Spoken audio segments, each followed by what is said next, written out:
আমাদের নকলা থেকে অনেক নেতাকর্মী গতকালকে রাত্রি চলে আসছে আমাদের রাষ্ট্রনায়ক আগামী রাষ্ট্রনায়ক তারেক রহমানকে বরণ করে নেওয়ার জন্য। আমরা স্বেচ্ছাসেবক দল ঐক্যবদ্ধ আছি। আমাদের শেরপুর ২ নকলা নাইলতাবাড়ির আসনের ধানের শীষের মনোনীত প্রার্থী জনাব ইঞ্জিনিয়ার ফাহিম চৌধুরী আমাদের এমপি ক্যান্ডিডেট।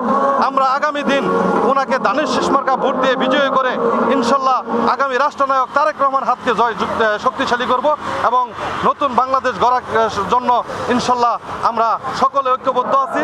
এবং নকলা নাইলতাবাড়ি জনগণের পক্ষ থেকে ইঞ্জিনিয়ার ফাহিম চৌধুরীর পক্ষ থেকে আগামী রাষ্ট্রনায়ক তারেক রহমানকে জানাই লাল গোলাপের শুভেচ্ছা ও পান্ডাল অভিনন্দন।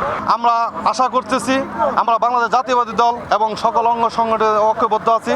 আমাদের আগামী রাষ্ট্রনায়ক তারেক রহমানকে নিয়েই এই ইনশাল্লাহ বাংলাদেশের প্রধানমন্ত্রী হলে এই বাংলাদেশ যে স্বৈরাচার ফ্যাসিস্ট আমলে যে কলঙ্ক করে গিয়েছিল এই শেখ হাসিনা স্বৈরাচারী সরকার, এই কলঙ্ক বাংলাদেশকে আমাদের আগামী রাষ্ট্রনায়ক বাংলাদেশে এসে বাংলাদেশকে নতুনভাবে সমৃদ্ধ বাংলাদেশ গড়বে ইনশাল্লাহ। বিদেশে মাটির থেকে দীর্ঘ 17 বছর এই বাংলাদেশকে চিন্তা করে বাংলাদেশের জাতীয়বাদী দলের চিন্তা করে উনি সুসংগঠিত করে গেছেন। আমরা আশা করি উনি দেশে আসলে আমাদের দল আরও শক্তিশালী হবে, আমরা আরও শক্তিশালী হব।